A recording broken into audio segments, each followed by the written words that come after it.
जय श्री कृष्णा। आप सभी को कार्तिक मास की ढेरों शुभकामनाएं। कार्तिक मास यानी भगवान विष्णु और लक्ष्मी जी की कृपा प्राप्त करने का एक अद्भुत अवसर है। तो आइए इस अवसर का लाभ उठाइए। इस मास में तुलसी पूजन, शालिग्राम पूजन, आंवले के वृक्ष का पूजन, पीपल का पूजन और दीपदान विशेष महत्व रखता है। और प्रातः काल ब्रह्म मुहूर्त का स्नान, जब आप ब्रह्म मुहूर्त में स्नान करें तो उसमें गंगा जल अवश्य मिलाएं जल में, और गंगा मैया का ध्यान करते हुए स्नान करें। तथा जो कार्तिक से संबंधित जो कथाएं हैं, कहानियां हैं, उनका अवश्य श्रवण करें। और सुबह शाम तुलसी में दीपक अवश्य लगाएं। तो आइए हम कार्तिक महात्म का दूसरा अध्याय है, उसका हम पाठ करते हैं। श्री कृष्ण भगवान बोले, हे प्रिय, जब गुणवती ने राक्षस द्वारा अपने पिता और पति का मरना सुना तो दुखित हुई और रुदन करने लगी। हे स्वामी, हे पिता, आप मुझे छोड़कर कहाँ चले गए? मैं आपके बिना क्या करूं? अब मेरे भोजन वस्त्र का प्रबंध कौन करेगा? अब मैं किसकी शरण लूं?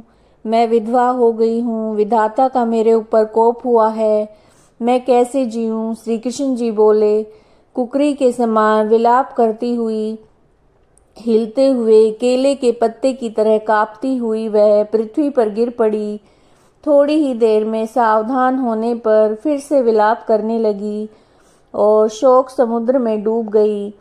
उस गुणवती ने घर की सब वस्तुएं बेचकर यथाविधि से अपने पति की परलौकिक क्रिया की और उसी नगरी में विष्णु भगवान की भक्ति में तत्पर होकर इंद्रियों को वश में कर शांति से रहने लगी और मरण तक एकादशी और कार्तिक मास के व्रत आदि करती रही। हे प्रिय, यह दोनों व्रत मुझे अत्यंत प्यारे हैं, जिसके करने से भोग और मोक्ष की प्राप्ति होती है, पुत्र और संपत्ति मिलती है। कार्तिक की तुला राशि पर सूर्य निकलने पर महापापी जो भी प्रातःकाल स्नान करते हैं वे भी मुक्ति को प्राप्त होते हैं। जो मनुष्य स्नान, जागरण, दीपदान और तुलसी का पालन करते हैं वे विष्णु भगवान के रूप हैं।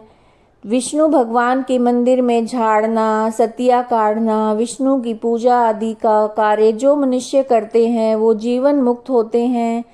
इस प्रकार वह गुणवती हर एक वर्ष कार्तिक व्रत और विष्णु भगवान का नित्य पूजन करती रही।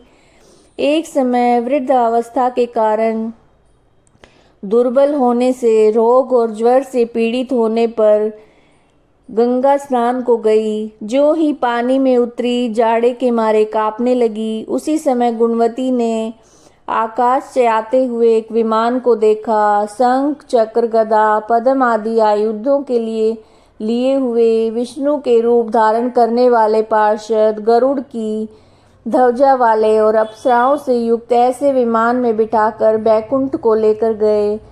प्रदीप्त अग्नि के समान कीर्ति वाली गुणवती विमान में बैठी हुई कार्तिक व्रत के प्रभाव से मेरे पास आ गई। जब ब्रह्मा आदि देवताओं की प्रार्थना से मैं पृथ्वी पर आया तब वे गण भी मेरे साथ आए। हे भामिनी, यह सब यादव मेरे गण हैं और तुम्हारे पिता देव शर्मा भी इस समय जन्म में स्त्राजित हुए भी तुम्हारे पति चंद्र शर्मा इस जन्म में अक्रूर हैं। हे देवी, तुम वही गुणवती हो जो कार्तिक के स्नान से मेरे लिए अत्यंत प्रिय हो। तुमने तो मेरे मन मंदिर के सामने तुलसी का बगीचा लगाया, उसी से ये कल्प वृक्ष तुम्हारे आंगन में है। कार्तिक में जो पहले तुमने दीप दान किए उसी फल से तुम्हारी सुंदर देह और घर में लक्ष्मी देवी का निवास है। जो संपूर्ण व्रत आदि पति स्वरूप भगवान को अर्पण किए थे, इसलिए तुम मेरी पत्नी बनी हो। और तुमने जन्म मृत्यु तक जो कार्तिक व्रत के उपवास किए हैं, इससे तुम्हारा वियोग मुझसे कदापि नहीं होता। इसी प्रकार कार्तिक में व्रत करने वाले तुम्हारे समान मेरे प्रिय होंगे। सूत जी बोले, सत्यभामा जी अपने पूर्व जन्म का सब हाल जानकर बड़ी प्रसन्न हुई। यह कार्तिक महात्म का दूसरा अध्याय था, जिसमें कार्तिक के व्रत और दीपदान, तुलसी पूजन का महत्व बताया गया है और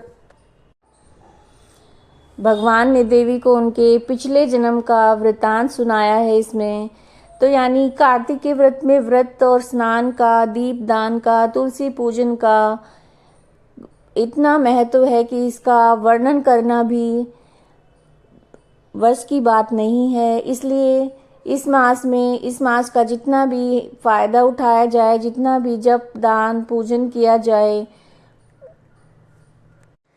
उतना ही कम है। तो आइए हम इस अवसर का ज़्यादा से ज़्यादा लाभ उठाएं और भगवान की भक्ति में अपना मन लगाएं। अगर आपको ये वीडियो पसंद आई है तो वीडियो को लाइक कीजिएगा और चैनल को सब्सक्राइब कीजिएगा। ज़्यादा से ज़्यादा वीडियो को शेयर कीजिए। जय श्री कृष्ण।